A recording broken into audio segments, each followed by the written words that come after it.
Barat KUB. Jadi ada pertanyaan, mungkin Pak Asep bisa langsung menanggapi akar masalahnya apa kalau di Kalteng. Lalu kemudian nanti dilanjutkan dari Kaltim menanggapi gap tindakan praktek menanam pohon, tindakan praktis praktek menanam pohon sebelum nikah dibandingkan dengan deforestasi yang terjadi. Karena memang komunitas lintas iman sendiri kan juga mendorong, mungkin nanti di FGD akan dibahas bersama Pak. Jadi ada pemisahan antara advokasi kebijakan tataran politis lintas sektoral, tapi juga komunitas lintas iman juga akan berbicara praktik keseharian yang bisa dipraktikkan individu secara langsung gitu. Jadi ada dua hal itu akan dibicarakan dalam FGD. Silakan Pak Asep. Baik, terima kasih Ibu. Kalau dalam pandangan saya Bapak dan Ibu, ketika pertanyaan tadi tersimak secara psikologis, kesakitan batin yang lama saya lihat nadanya seperti itu, sehingga pertanyaannya ditarik ke pusat harus diimplementasikan di daerah. Pertanyaan dia bagus karena dampak rusak ini kan orang pusat, Pak. Pertanyaan itu di pusat sebenarnya. Kita berbicara di regional, sehingga ketika ada satu aksi bagus menanam pohon bagi mereka yang menikah, kemudian muncul sebuah rasa yang skeptis, itu pun buruk sebenarnya. Dipertanyakan. Kalau tidak bisa mengubah se-Indonesia, minimal se-Kalimantan. Kalau tidak bisa berubah se-Kalimantan, ya minimal se-Kalteng, se-Kaltim. Kalau tidak bisa se-Kabupaten. Kalau tidak bisa ya se-Kecamatan. Terus sampai kalaupun tidak bisa, khusus mereka yang mau nikah. Itu gerakan nyata. Selemah-lemahnya iman lah minimal. Yang mau nikah masang dua. Oh saya Bapak tidak mengatakan itu tidak bermanfaat. Tetap dua orang menikah itu lantas menanam 4 pohon. Jangan-jangan pohon itulah yang kemudian dimintai pertanggungjawaban di akhirat. Kalau sekali mantan yang menikah, kalau se-Indonesia yang menikah, kawin lagi. Dia mau kawin lagi. Tapi begini Bapak dan Ibu, saya tetap dengan satu prinsip rekomendasi yang kami sandarkan kepada pemerintah, kepada tokoh dan kepada kita. Di awal kami berkeyakinan itu yang ditebang lebih banyak daripada sawit yang bertumbuh secara masif. No problem. Karena ketika kita membicarakan regional Pak, kemudian bergesekan dengan pemerintah yang menang Pak. Yakin saya Pak menang.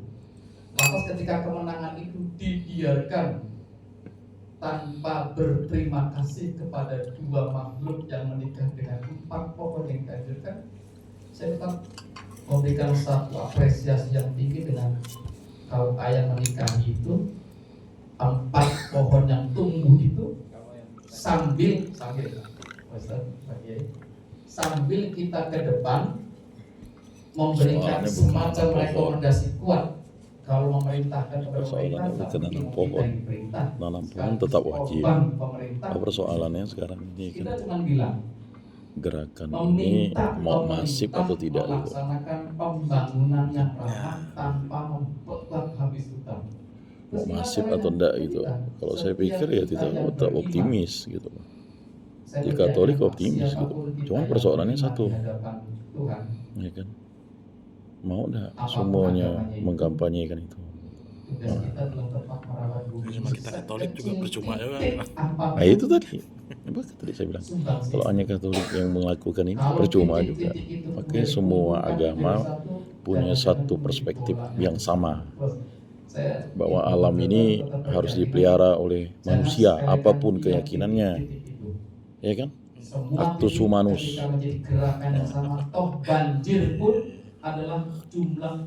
Nah, udah autopsi itu kan udah jelas. Kalau semua kebaikan itu berkumpul, saya itu menjadi kekuatan masa yang sangat tinggi. Terima kasih Ibu Moderator. Terima kasih Pak Asep. Jadi tataran pusat dan regional. Jadi advokasi kita itu ada level regional dari aksi nyata, tadi selemah-lemahnya iman, lalu kemudian bagaimana sebenarnya juga bicara menyentuh level agensi individu melalui pasangan menikah. Mereka bisa melakukan tindakan nyata untuk mendorong pemulihan dari langkah kecil dengan menanam pohon. Tapi juga bagaimana juga bicara terkait kebijakan melalui rekomendasi aksi yang bisa disarankan di level pemerintah penyarangan itu. Nah, kita akan masuk ke tanggapan dari Kaltim mungkin. Silahkan. Langsung Pak Kaltim. Terima kasih. Kami dalam menanam pohon ini ada yang terbesit di hati kami, itu ada pesan dari Nabi Muhammad di agama lain, bahwa bahasanya kalau kurang lebih begini, kalau mungkin pemahaman saya, bahwa kalau besok itu akan kiamat dan ada bibit di tanam satu, tanamlah bibit itu. Jadi kami berharap kita tak usah tahu apa yang akan terjadi di depan, masing-masing dari kita mulailah dengan melakukan kebaikan. Kalau cuma bisa tanam pohon hari ini satu, tanamlah. Kalau besok ternyata kita mati, mudah-mudahan seperti tadi itu, dengan tanaman yang kita tanam ini bisa membawa kita, bahwa kita ini juga berbuat baik. Karena kita tidak tahu yang mana amal baik kita yang bisa diterima. Nah, jadi mungkin untuk saat ini masih masalah nanam pohon. berada di titik ini ya berbuat baik. Mungkin hanya saja Apakah dulu masalah nanti secara keseluruhan apa Indonesia ini akan menjadi suatu negara konservasi atau alamnya bagus, paling tidak dari diri kita masing-masing dulu. makanya Memulai dengan kita cara bagi itu masing-masing yang kalangan kita mahasiswa buat nanam baik satu untuk pohon, kedepannya. satu Itu aja Pak pohon. dari saya. Bu, terima kasih. Baik, terima kasih Pak Makulo terkait langkah kecil nyata menanam pohon, langkah iman yang dapat dijangkau ya Pak ya. Mungkin bicara tentang kebijakan terkait kelapa. rekomendasi Ya, dengan tumbuh kelapa saya. kepentingan tataran politis. Nanti mungkin akan diskusikan Kegiatan dalam kaderisasi, forum saya bilang tumbuh FGD nanti kelapa. Pak, berkelompok, ada 3 kelompok akan dipisahkan. Juga nanti akan menegaskan bagaimana FGD ini berbicara langkah Jadi dulu kelompok ditanya teman-teman sama ini emak mau tua ke arah saya, mana kenapa nanti kau suruh agendanya anak-anak itu FGD. nanam Nanti akan kelapa? dibicarakan di situ secara bersama. Kalau Oke, ada kegiatan kita akan pesta, masuk nanam lagi pohon. sesi pertanyaan para presenter kita. Mana? Masih ada waktu, kita akan selesai 12 Sini tadi. 12 lewat 12 ya. Baik Pak, Oh, sana dulu lah. silakan Pak, nama Saya kah? Bapak itu. siapa? Oke. Oh, Bapak itu dulu. Oke. Silakan Pak. Nama Mbak siapa? Itu bukan pertanyaan. Perkenalan. Namanya Pak.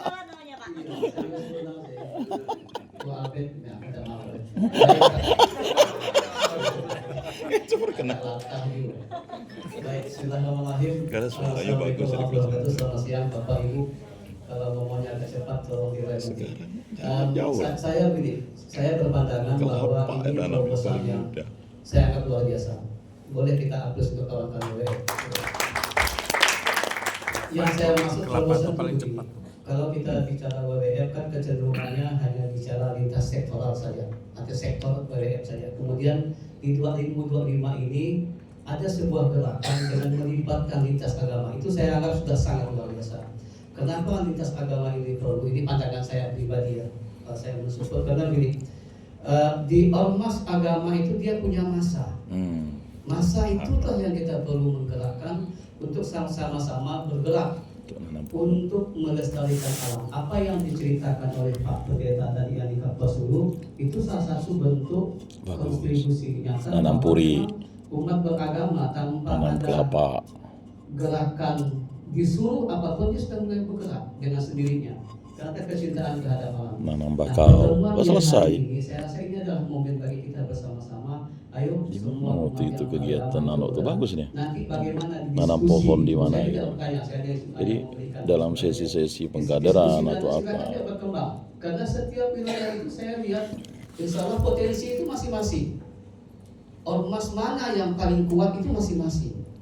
Nah itu nanti bisa dikuatkan di regional wilayahnya masing-masing untuk melibatkan ormas agama. Saya contoh, kebetulan saya Sintang, nama saya Muhammad Sipur. Saya dari ISMI Orda Sintang.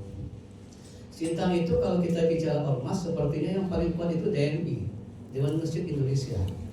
Nah, pelibatan Dewan Masjid itu kenapa dia dibuat?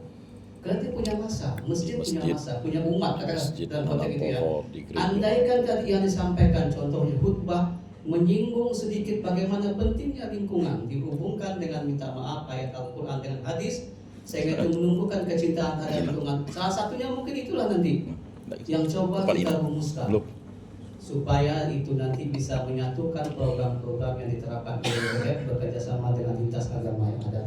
Saya rasa itulah sementara dulu yang dapat saya sampaikan. Saya support. Ada pertanyaan satu yang menarik tadi dari bukan pertanyaan, yang statement Pak Dr. Asep. Saya ini belum bisa memahami, mungkin baru tinggi bahasa gitu Pak Asep. Karena Pak Asep menyampaikan begini ya. Di 2060,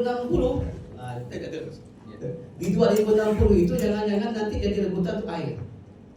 Yang saya masukkan begini, kalau kondisi bagaimana cara memahami konsep Pulau Kalimantan yang pulau itu bisa berubah menjadi air harapan bagi seluruh masyarakat yang ada di dunia. Itu konsep itu tolong nanti disampaikan supaya saya lah pribadi tidak terlalu jauh mengawang-awang bagaimana bisa hutan menjadi sebuah sumber air gitu, dengan kondisi yang ada sekarang.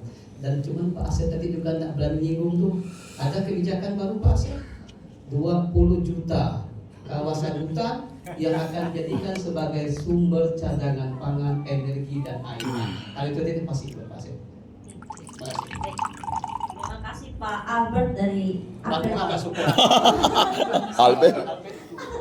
Baik, semua dari ISMI ya Pak ya, Kabupaten Singkang. Oke, mengapresiasi bagaimana kegiatan ini berjalan Bapak. Jadi bagaimana gerakan melibatkan lintas agama, terutama bicara tentang ormasnya nanti, organisasi masyarakatnya menjadi komunitas penggerak gitu terhadap kecintaan, peduli lingkungan dan pelibatan Dewan Masjid juga.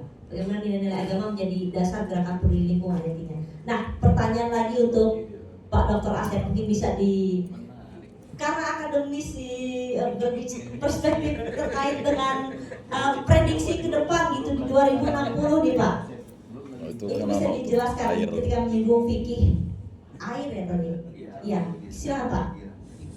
Baik Pak, saya termasuk orang yang terlibat secara aktif tentang futuristik. Ya begitu nama dia dapat 5.000 hektar.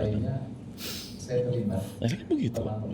So, NU misalnya 10.000 hektar.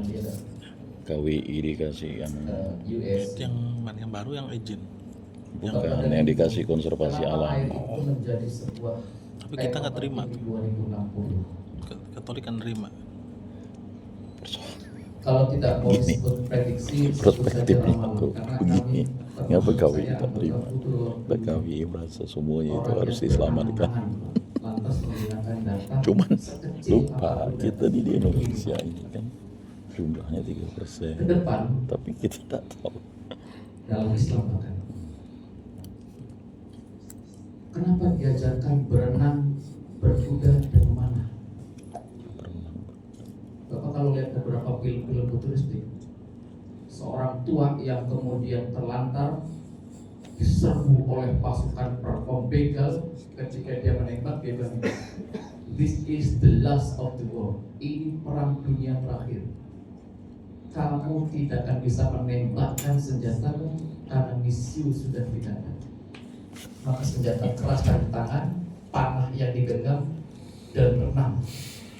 Rasul kalau tahu air itu ke depan, Pak, menangis, Pak. Apa yang ngajari berenang kalau nggak ada airnya? Satu. Yang kedua, Pak, kenapa air itu menjadi sebuah perebutan, Pak?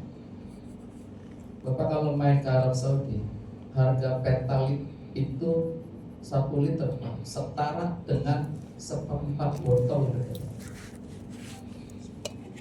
Saya lama di Saudi, itu kemudian kalau Bapak beli pertalit yang menggunakan oktan 95, itu harganya cuma 2 real. 2 real itu minum setara banyak-banyak. 7.000. sebelum air ini mahal. Sementara air aqua Tahun yang 2060. 450 Ya, itulah itu tadi. hanya 3 real Sebelum setengah. anak cucu kita cicit kita minum Besok-besok belum misalnya banyak air. orang lebih banyak minum Siapa air tahu nanti dia daripada buka minum digital kan. aqua. Oh, kakek kita Ya, minum semua air. air di Saudi itu adalah air yang disterilkan dari air laut, Pak. Bahkan saya main ke tempat pembuangan limbah garam itu. Air di sana lebih mahal daripada bensin. Yang kedua, yang ketiga Bapak, Betul. seluruh elemen apapun Bapak mungkin nggak jadi masalah nggak makan 3 bulan, yang penting minum. Tapi 72 jam Pak, 3 hari lebih Bapak tidak minum, maka kadar di dalam tubuh Bapak menjadi dehidrasi, lalu garam itu meracuni tubuh kita. Bapak, ternyata futurolog dunia itu mengincar air yang ada di Kalimantan karena di atasnya ada sungai di atas sungai, Pak. Ulangi, Pak.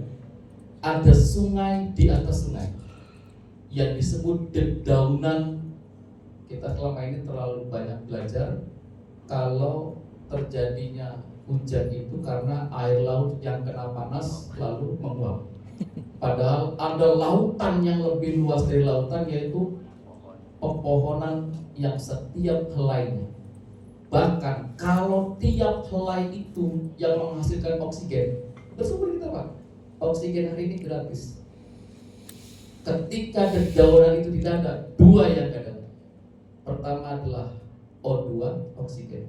Yang kedua, air yang terhampar di atas tiap dedaunan itu. Maka Bapak, perebutan itu kemudian air menjadi hal yang fatal dengan ketidakadaannya. Maka kenapa para futurolog di 2060 Pak? Dari 2025 sekitar 35 tahun lagi Pak.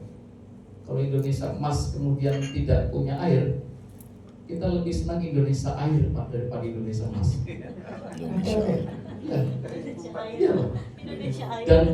Dan embung yang paling hebat adalah bukan yang dibuat, tapi setiap akar yang menyerap tetes-tetes air, sumber air. Saya termasuk orang yang terlibat pada kasus Aqua itu di Pasir Pari, Sukabumi, ketika merebut tanah milik rakyat dijadikan sebuah industrialisasi banyu.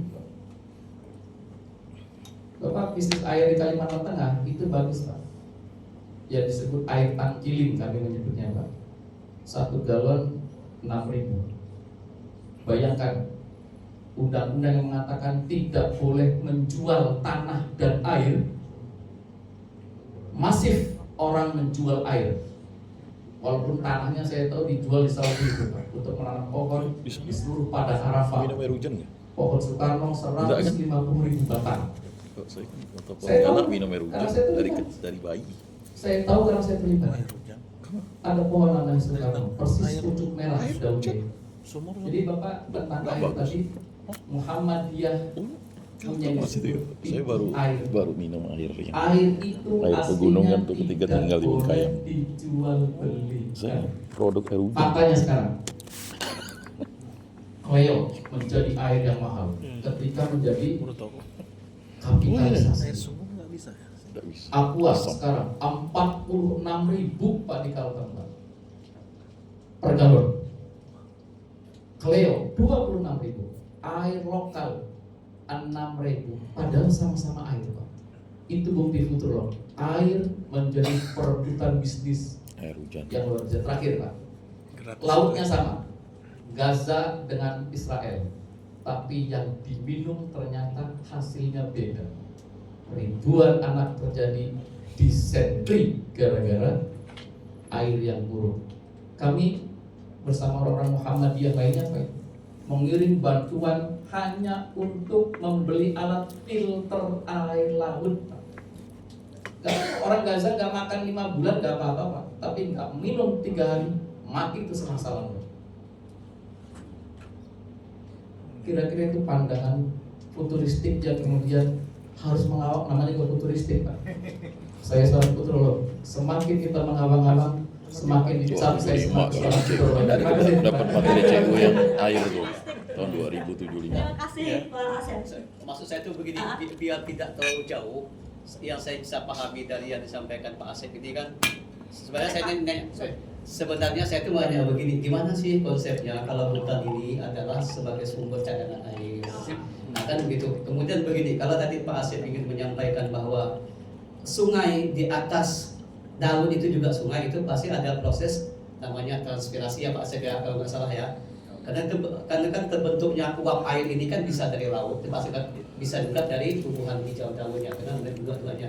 Itulah yang di dalam teori itu sering Gratis. namanya evaporasi ya. Betul. Jadilah Air awan, gratis. kemudian kurang lebih begitu.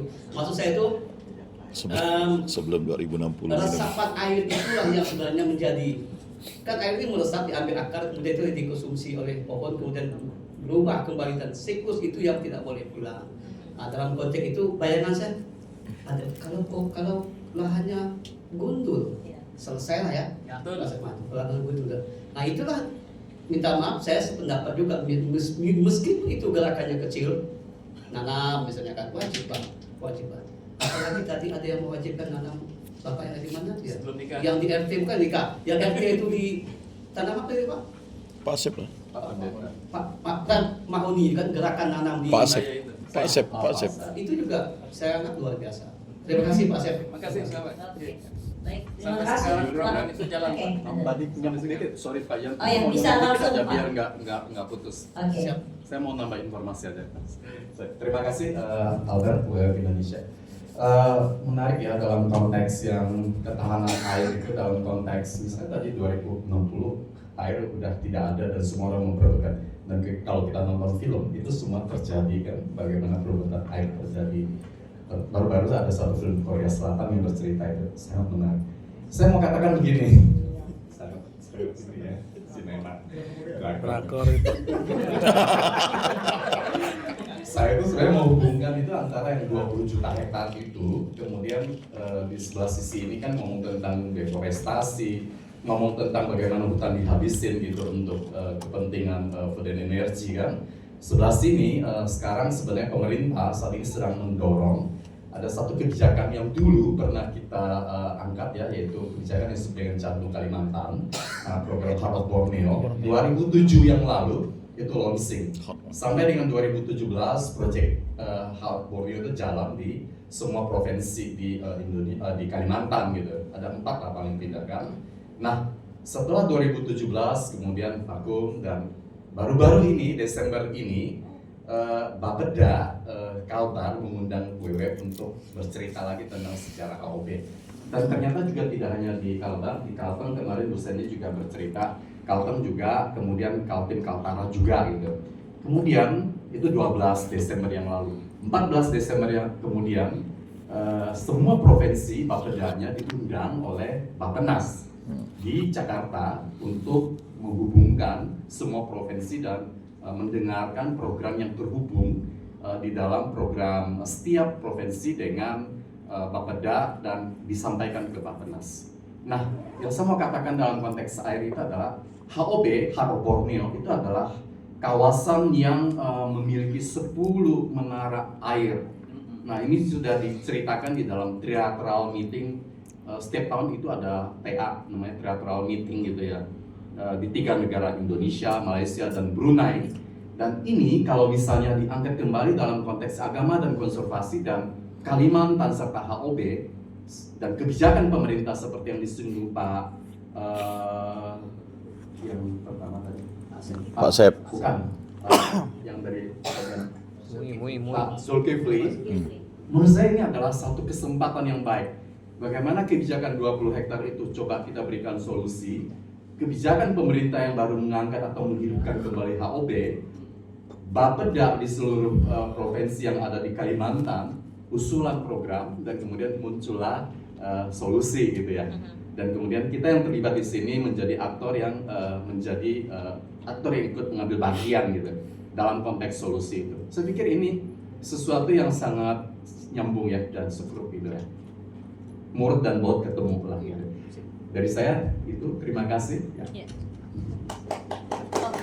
Jadi ada satu jalan tengah dari apa yang disampaikan tadi, bagaimana mengaktifkan kembali Heart of Borneo. gitu. Itu mungkin menjadi salah satu rekomendasi atau usulan dari forum ini nantinya. Baik, kita akan lanjut masih dalam sesi tanya jawab. Silakan. Oh iya, maaf Pak.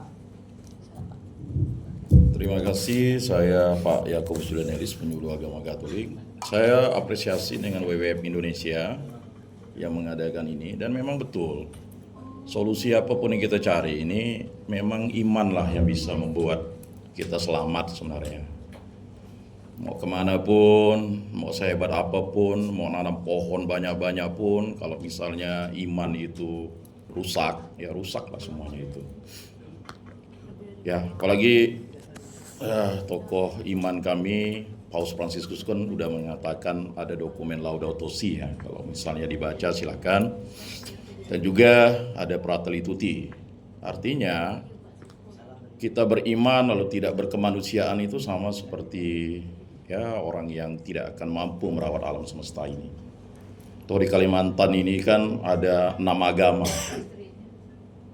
Kalau hanya satu agama yang merawat, agama lain merusak, atau agama lain juga tidak mendukung, ya sia-sia saja begitu. Dan kita harus tahu juga di Kalimantan ini ada keyakinan-keyakinan lokal yang sangat baik sebenarnya untuk merawat hutan, ya. Dan ada juga orang-orang baik yang masih mempertahankan sungainya untuk air bersih. Contohnya di kampung ibu saya itu, pelarangan untuk nanam sawit itu memang jelas. Karena kalau mereka nanam sawit, air bersih dari mana?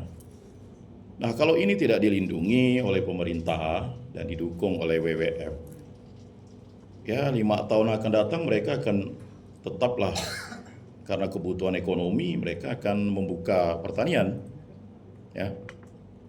Jadi masih ada orang-orang yang baik mempertahankan air ini. Nah itu. Kemudian selanjutnya, ya percuma kalau hutan tidak ada. Kalau saya ini kan generasi air hujan, Pak.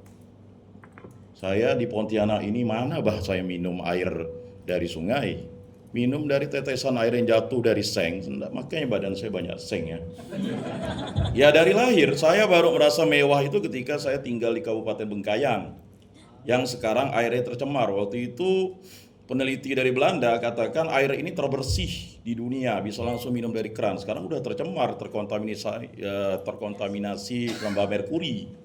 Ya, karena ada peti tradisional di sana, oknum-oknum itu di backup oleh, ya kita tidak tahu oknum siapa, semuanya mengatakan dia punya backup di atas. Nah itu. Jadi begitu mewahnya ketika saya tinggal di Bengkayang itu, sehingga itu saya sangat syukuri. Nah, kalau di kota Pontianak ini saya hanya minum air hujan, maka saya ini generasi air hujan. Tapi kalau air hujannya itu nanti tercemar logam berat, kemudian nanti ya tidak adanya reboisasi, bagaimana air hujan itu dianggap sehat kan begitu? Toh saya baik-baik saja, paling gigi saja yang ompong atau rusak ya karena kuatnya seng atau zinc yang ada di air itu. Nah, saya berharap ya setiap kegiatan yang kita adakan di masing-masing kelompok agama ini kan ada kaderisasi, jangan ditutupi lah ya. Mau di MUI kah, di Muhammadiyah kah, di Katolik, di Pemuda Katolik, di mana? Mengapa sih tidak disisipkan misalnya ya di aktivis misalnya di PMKRI. Ya udah kita masuk PMKRI nanam 1 pohon. Bayangkan kalau seluruh mahasiswa atau misalnya di sini ada sekolah tinggi agama Katolik negeri ya Pak. Ya. Ini wajib nanam pohon, kalau enggak lulus gitu. Ya, saya pernah melakukan itu, saya nanam pohon kelapa. Waktu itu saya ditanya, ngapain nanam pohon kelapa ini untuk kegiatan kaderisasi. Rupanya setelah 5 tahun, 6 tahun, ya pohon kelapanya dimakan untuk umbut. Kalau nanam kelapa untuk umbut itu kan enggak bisa setahun 2 tahun kan. Kita manfaatkan untuk sayur kan begitu. Enggak salah, ya tanam-tanam saja begitu. Nah, persoalan keprihatinan saya di kota Pontianak khususnya ini, ya tempat-tempat ibadah itu habis, pohon-pohon dipangkas, dikasih paving block biar enggak embas rumput. Dan itu justru malah ya membuat kita itu di mana kepedulian kita tokoh agama. Ya, Dulu katanya supaya ndak nebas, ya kan? Sekarang ya ketika sudah dipaping ya akhirnya yang kita terima adalah banjir, serapan airnya kurang. Dan ini terjadi, ya kan? Kita rajin sembahyang, rajin misa, ya mungkin rajin beribadah, tapi kita keluhkan, oh itu banjir tuh, ya kan? Gereja kami banjir. Nah, di mana Pak? Ini persoalan yang akan kita hadapi. Makanya waktu itu saya mengajak Pak Albert mengkampanyekan ini di radio ya. Kebetulan ada di RRI, di setiap kegiatan itu supaya lebih banyak yang mendengar, masif. Kalau kita tokoh agama itu sekali ceramah, itu pasti ada orang yang bertobat. Saya yakin dan percaya. Tidak mungkin tokoh agama itu lalu dia berkhotbah itu orang tak bertobat. Berarti percuma aja kita ke gereja, ke masjid, ke kelenteng, ke vihara ya. Kalau satu kali ceramah itu saja buat satu orang bertobat, bayangkan kalau 100 kali ceramah, 100 orang bertobat dan akhirnya tobat teologi itu atau tobat ekologi itu terjadi begitu. Itu saya tanamkan dulu di perspektif saya. Kemudian yang terakhir, gerakan ini ya memang tidak akan bisa sukses kalau kita pesimis. Marilah kita optimis. Urusan pemerintah pusat tuh urusan mereka lah. Mereka lebih tahu lah tentang kegiatan globalisasi, bagaimana deforestasi ya. Mereka punya akses alat kok. Cuman kan persoalannya kan negeri kita ini kan dah terjual. Jangan bohong-bohong lah ya kan. Kalimantan ini dah digadaikan. Saya punya Bang Ipar itu, dia punya penambangan kayu. Itu udah meninggal malah, orang Jepang ya. Itu masih ada penebangannya kok 30 tahun. Izinnya belum dicabut. Ya kan? Makanya dia katakan enak zaman Soeharto dan zaman Mahathir Muhammad, dia bilang kan. Tinggal beli saja ya. Nah, dia omongkan saja kan karena sebelum meninggal dia sampaikan ke saya. Nah, itu juga salah satu contoh kasus kecil. Wah, sebenarnya sudah bertimpa-timpa lah masalah Kalimantan ini. Cuman satu ya yang membuat kita ini bertahan adalah kita yang tinggal di Kalimantan. Kalau kita bukan tinggal di Kalimantan ya kita tidak perlu memikirkan Kalimantan. Karena saya tinggal di Kalimantan ya saya memikirkan Kalimantan. Bagaimana Kalimantan ini bisa bertahan dengan segala macam upaya untuk penyelamatan lingkungannya. Dan itu sudah saya rasakan. Contoh yang paling kecil itu di kantor kami di Kementerian Agama. Tadi saya dialog, sekarang burung-burung itu pada lari ke kantor kami. Wih, dulu burungnya kok hanya burung gereja, sekarang burungnya ada burung jarak, macam-macam. Karena ada pohon di situ. Satu pohon itu kata orang kehutanan itu ya, bisa ada puluhan makhluk hidup yang bisa tumbuh di situ atau berkembang biak di situ. Dan akhirnya marilah kita tanam pohon, itu saja sebenarnya.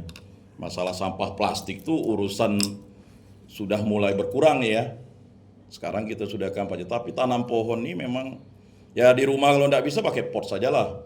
Tak bisa seperti Pak Asep karena memang di komplek-komplek kita ini kan buat masalah. Yang buat masalah ya para kontraktor rumah itu. Ngapa buat rumah itu tanah Kalimantan besar kok dibuatnya kecil begitu. Dikasih tanggal ya 8 kali 20, 8 kali 15 kan. Udah itu bukan kopel.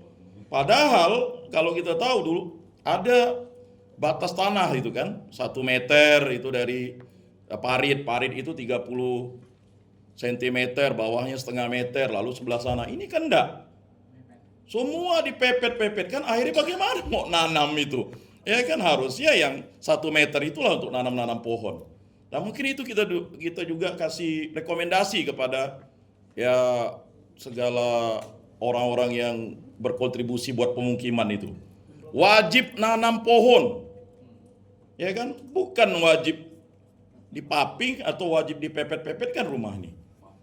Ya, jadi rumah kita itu saya bilang yang buat masalah nih tukang buat rumah nih. Jadi akhirnya kita kasih tembok dan ujung-ujungnya AC yang ada. Sekarang ya, karena memang harus dikasih khotbah ya. Tapi saya yakin lah Bapak Ibu di sini sekali khotbah 1 orang bertobat, 100 kali khotbah 100 orang bertobat, dan akhirnya kalau sampai kita semua berkhotbah, wah luar biasa. Itu sih harapan saya sebagai penyuluh agama Katolik. Terima kasih.